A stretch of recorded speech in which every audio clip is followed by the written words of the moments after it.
d'entendre Georges Guignet. Georges Guignet, ça va, qui va nous apporter la parole du Seigneur ce matin.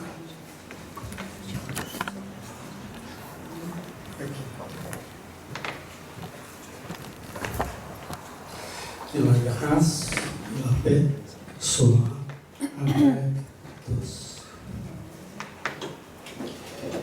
J'invite Monsieur Doudou. Voilà. Pour lire. Oui, Eduardo. C'est bon.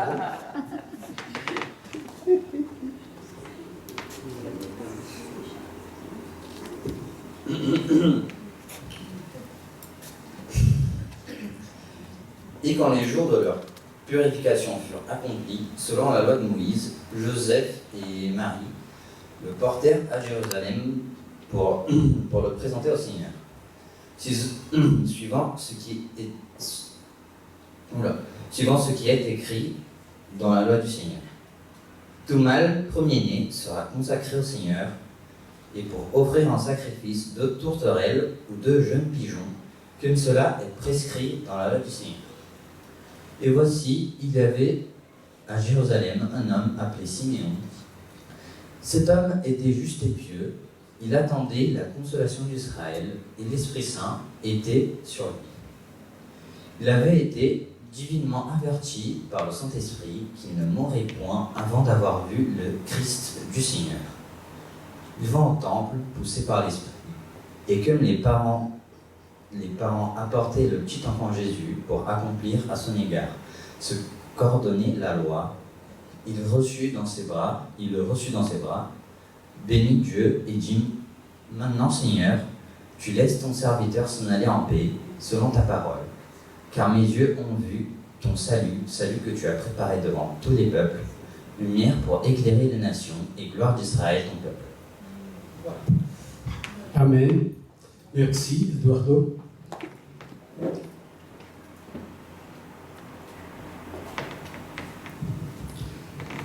Une fête de lumière. Dans les pays européens, y compris la France, il existe une coutume de célébrer un festival chrétien appelé la Chandeleur. Il est célébré le 2e jour de février, soit environ 40 jours après Noël. L'expression chandeleur vient en dit latin et signifie bougie. Elle rappelle que ces garçons juifs et palestiniens est la lumière du monde. La célébration de la Chandeleur célèbre la présentation de ces garçons de la périphérie palestinienne dans le temple de Jérusalem, car de la vieille tradition juive, chaque premier-né devrait être conduit au temple 40 jours après sa naissance pour être consacré à l'Éternel Dieu. Cette période de 40 jours correspondait également à la période de protection des mères à qui il était interdit par la loi sur la religion juive de se rendre au temple pendant les jours qui suivaient l'accouchement. Ainsi, une fois le temps passé à l'abri terminé, il devrait se rendre au temple pour dédier un sacrifice à l'Éternel Dieu et être déclaré pur par les prêtres. Par conséquent, la fête est aussi la fête de la purification de Marie, la mère de Jésus. Le jour où Marie et son mari Joseph amenèrent Jésus au temple, l'apôtre Luc, biographe des actes de Jésus, c'est souvent un homme qui appelait Siméon s'y rendit, conduit par l'Esprit de l'Éternel Dieu, sous la promesse qu'il ne mourrait pas avant de voir le Messie. Il plaça Jésus sur ses genoux et dit qu'à ce moment-là, l'Éternel Dieu pouvait les laisser mourir en paix. Car il avait vu le salut que le Seigneur Dieu avait préparé à l'être la lumière des nations et la gloire d'Israël.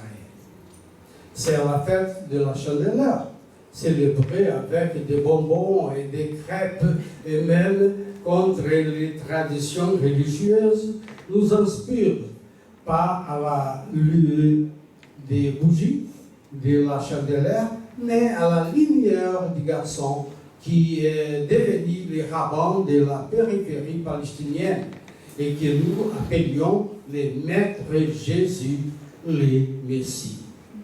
Et dans cette optique, nous allons méditer sur les miracles qui s'est produit dans la vie de Simeon. Ce qui signifiait mettre un nouveau-né dans l'utérus, fragile et dépendant de sa mère et des personnes qui l'entouraient, comme tous les nouveau-nés. Réfléchissons calmement, vivons ces moments comme le fils Simeon, comprenant que ce petit moment vous bénira comme un défi de penser et de vivre. Comme, rappelez-vous, les bougies et les torches qui éclairent le chemin. Et ainsi, vous et moi serons aussi sous la lumière de Jésus, le Messie. Parcourons ces textes de Luc comme un homme qui parle avec un compagnon de voyage. Il laissons-nous la conversation tourner autour du voyage lui-même. Et nous le ferons à travers ces textes fondateurs de la foi chrétienne. Le Messie sur les genoux du Seigneur. Les Seigneurs. L'Israël sous l'Empire romain. Dans le nouveau millénaire, nous voyons la vie vécue comme si elle n'avait aucune valeur. Nous voyons, au nom de la politique et de la religion, des personnes transformées en tueurs en série, légaux au nom, et répandant la douleur, la souffrance et la mort. Mais si une telle réalité a traversé la modernité occidentale, du moins depuis les milieux du 19e siècle, une situation tout simplement terrible faisait partie de l'histoire d'Israël. À partir du milieu du 19e siècle, notre monde occidental a commencé à souffrir des pensées logico-mathématiques et naturalistes qui minaient la liberté des personnes et des communautés, même des communautés chrétiennes. Ainsi, le rationalisme analytique a transformé tout en objet de calcul et de contrôle, y compris les personnes.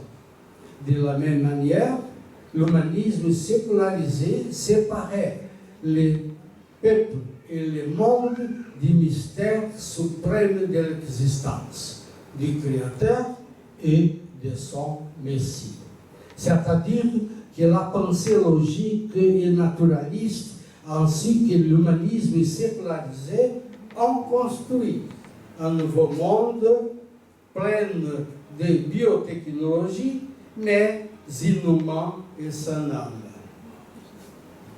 Quelque chose de similaire, sans doute terrible, est arrivé au peuple d'Israël au cours de la vie de Simeon. Elle était dominée par un empire cruel et idolâtre, l'empire romain. Il a vu des troupes étrangères entrer dans les lieux saints, violer les fils juifs, asservir des personnes, exiger des tâches, les élever et jeter leurs adversaires dans le cachot. Et il a également vu ses dirigeants s'incliner la tête et suivre fidèlement les ordres des envahisseurs. C'était des moments de douleur de souffrance et de honte, moment de crier à l'Éternel Dieu pour la libération. Les hommes et les femmes pieuses ont crié dans leur prière pour une puissante intervention de Dieu pour sauver l'Israël. Et les militants opposés à l'Empire romain se sont organisés en groupe pour combattre la présence militaire sur ces pays qu'ils considéraient comme sacrés.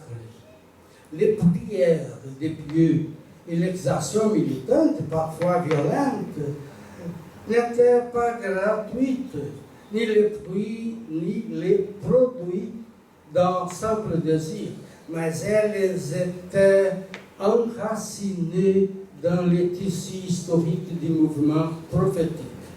La dimension négative de la condition humaine sur la terre d'Israël appelait une nation radicale pour que la nation devienne libre.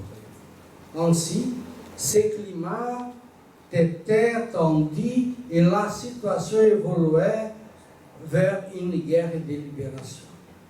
Ce qui n'était pas nouveau depuis les siècles, lorsque le roi Séleucide d'Antioche IV dominait d'un bras de fer, la Judée devenait le théâtre d'une révolte juive initiée par une famille de prêtres, Mattathias et ses 5 fils, surnommés les Maccabées, en hébreu marteau.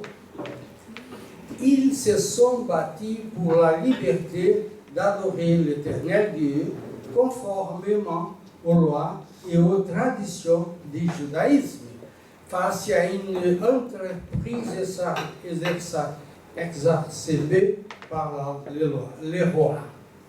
La révolte de Maccabée a pour sujet progressivement une grande indépendance politique accordée aux Juifs, un prix total du pouvoir. Cette insurrection constitue la fête juive des Lumières, Hanouka, la célébration de la victoire de Mattathias et ses fils sur les Séleucides. Et les gens d'Israël se sont tous souvenus de ce temps héroïque.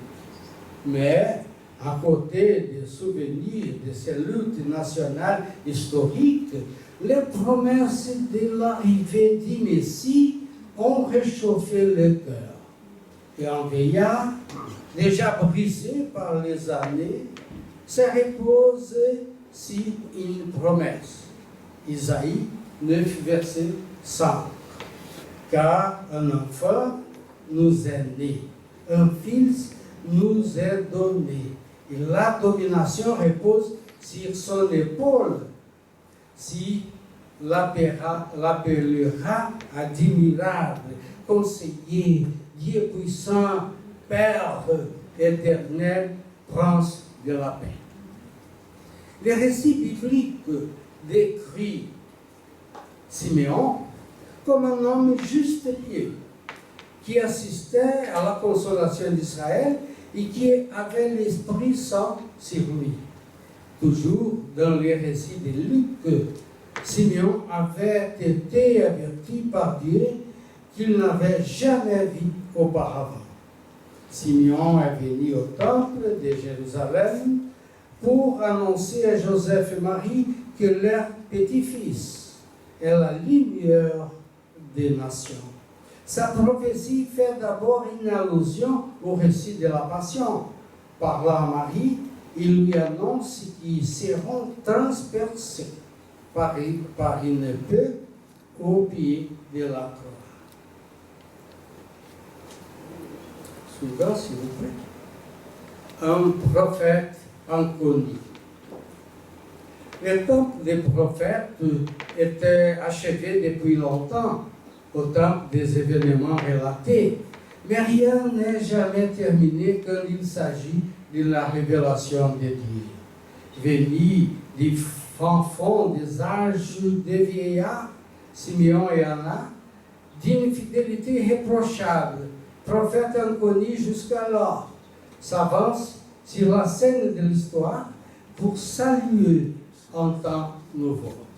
À peine entrevus, ils retourneront dans l'oubli, mais les paroles de Simeon seront retenues ici comme un préambule à l'Évangile dont la première page n'est pas encore écrite. L'essentiel du message de Jésus est donné d'emblée ici par ces veillards qui parlent un prophète. Cet enfant est là pour la chute et le relèvement de beaucoup en Israël. Il sera un signe qui provoquera la contradiction.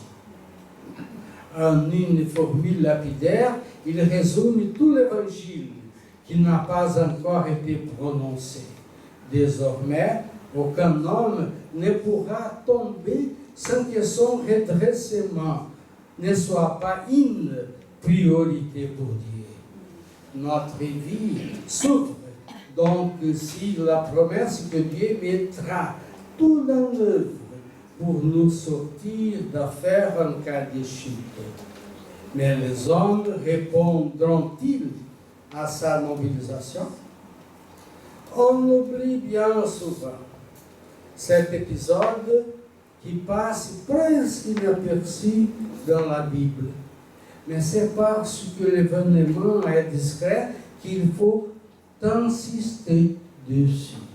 En général, c'est par des interventions qui ne sont pas visibles, qui par ceux qui en sont dépositaires, que Dieu révèle aux hommes les signes qu'il veut donner au cours de l'histoire. C'est aux hommes ensuite à la mettre en œuvre. Simeon attendait, comme tous les Juifs, que Dieu intervienne dans l'histoire de son peuple. Il lui suffit d'une seule phrase pour que tout l'avenir s'éclaire dans sa nouveau. Il est là pour la chute et le redressement de beaucoup. Cette phrase prononcée, Simeon peut quitter le monde des vivants. Quand nous nous interrogeons sur le sens de notre vie et que nous nous demandons à quoi nous servons réellement, il nous suffit de nous souvenir que le destin de Simeon n'était certainement pas écrit à l'avance d'une manière claire et précise, mais il lui a suffi, au soir de sa vie, de dire une seule phrase pour que son existence prenne de sens. Nous avons tous un rôle à jouer dans ce monde, mais serait ce que celui de prononcer une seule parole. Encore faudra-t-il la prononcer au bon moment. Simeon semble avoir dit les choses au bon moment. Il est pour la chute et le redressement de beaucoup. Ainsi Dieu promet-il d'agir de telle sorte que ceux qui sont tombés puissent se redresser et entrevoir une planche de salut. C'est tout un programme. La mise en œuvre de cette promesse provoquera une telle contestation dans le monde que Marie sera déchirée jusqu'au plus profond d'elle-même. Les hommes préféreront se diviser entre eux au risque de défigurer la communauté de Dieu plutôt que de se mettre au service de l'Évangile, c'est-à-dire au redressement des plus faibles. C'est bon. Un Dieu dit côté des faibles. Les mots que Simeon vient de prononcer et qui constituent les tout premiers éléments de la vocation de Jésus ne sont pas nouveaux. La traduction biblique avait enseigné toujours que Dieu se rangeait du côté de ceux qui sont tombés et qu'il prend toujours le parti des faibles contre les forts. C'est par ces constats qu'a commencé l'histoire d'Israël, celle d'un petit peuple d'esclaves libérés par Moïse. Mais pour qu'une telle promesse se réalise, il faudra toujours qu'il y ait quelqu'un pour accomplir le travail de libération. Simeon et d'autres prophètes avant lui savaient que la volonté de Dieu était que chacun se mette au service des plus humbles, mais que cette volonté resterait sans suite si personne ne mettait la main à la pâte. Les hommes ont toujours eu du mal à considérer que tout devait commencer par là. Pour la première fois dans l'histoire du monde, un vieillard pressant que l'enfant qu'on lui présente porte en lui la capacité de renverser le cours de l'histoire en faveur des héritiers. Car c'est par là que commence la nouveauté. Il sait cependant que tout cela ne se fera pas sans mal. C'est pourquoi il parle de contradictions. Les désirs de Dieu correspondent rarement aux souhaits des hommes. Le rôle de Jésus a été de les mettre en accord au péril de sa vie. Simeon comprend d'avant les autres que ce sera difficile, que les hommes se déchireront entre eux à cause de la dimension sociale et humanitaire que va prendre l'action visible de Dieu dans le monde des êtres humains. L'amour de Dieu, relayé par l'action des hommes, se manifestera en premier lieu par les soucis des hommes. C'est la vocation que Dieu donne à celui qui, pour le moment, n'est qu'un bébé, et que les nations salueront plus tard sous le titre de fils de Dieu. C'est pour lui que se porteront les premiers coups, parce que l'on l'a accusé de mépriser bien fondé des gens au pouvoir et de discréditer l'écoute de la tradition au profit de l'amour du prochain. N'est-ce pas encore aujourd'hui un sujet de discorde entre ceux qui donnent priorité aux œuvres et ceux qui croient que la priorité doit être donnée au culte, alors que les deux doivent se confondre en une même action. Quand Jésus lui-même sera tombé, sera Dieu qui les redressera, car l'action de Dieu s'imposera désormais comme un défi à la mort.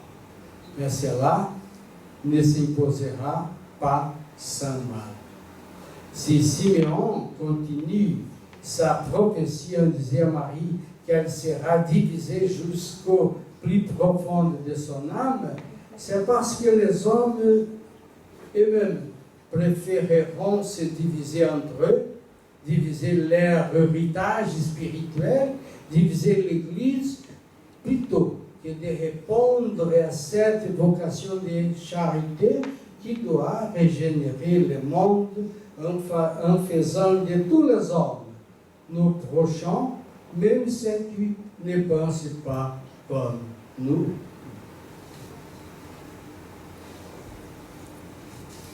À côté gauche de la poitrine.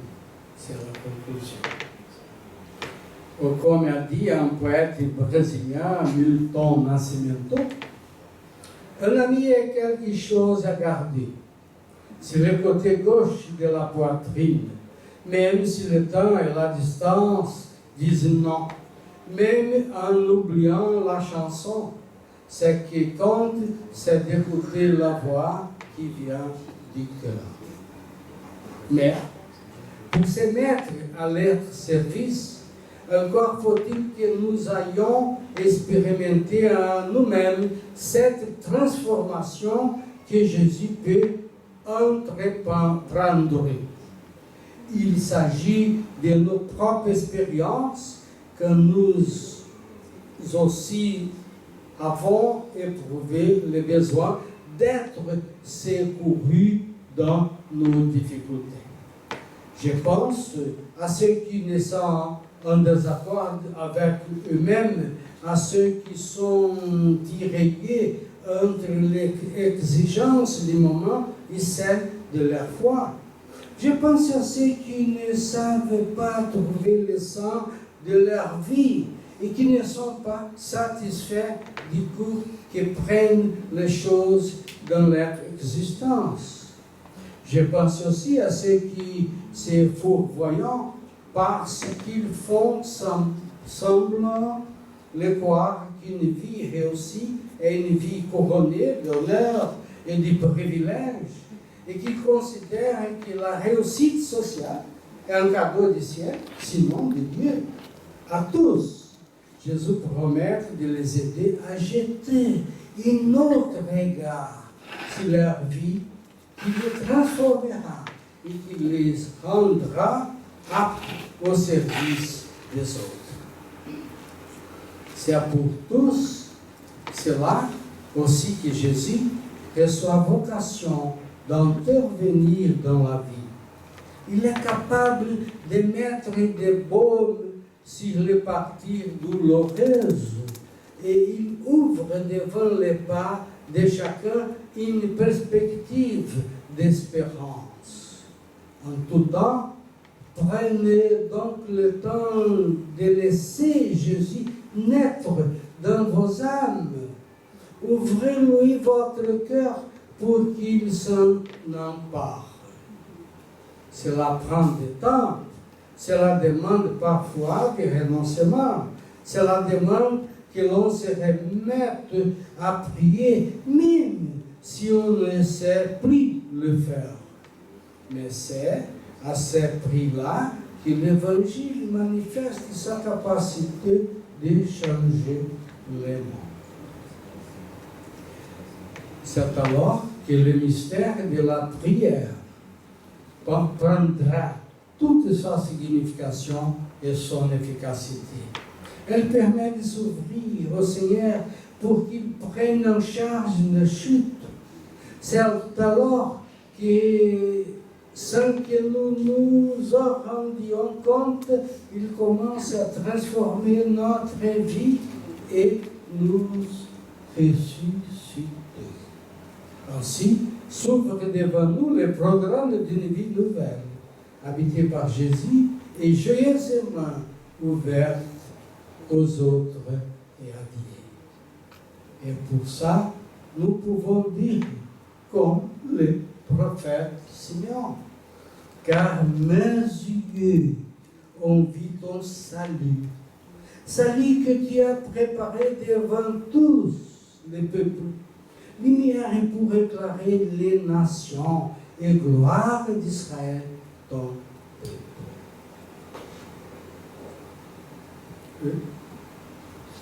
Je dis, prions. Au nom de Jésus, nous disons, Seigneur, tu nous as fait ce don plus précieux que la richesse. Tu nous as donné la vie.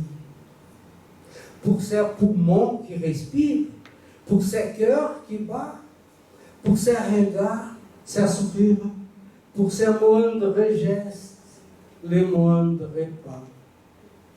Pour toutes ces vies en nous, à chaque minute, à chaque seconde, pour toutes ces vies en lui, l'inconnu, le passant, l'ami, pour ces miracles quotidiens qui n'étonnent plus, pour ces cadeaux merveilleux qui n'éblouissent plus, pour ta bonté, sans cesse renouvelant la vie, pour ton amour et ta grâce, sans cesse multipliant la vie, nous disons merci. Amen.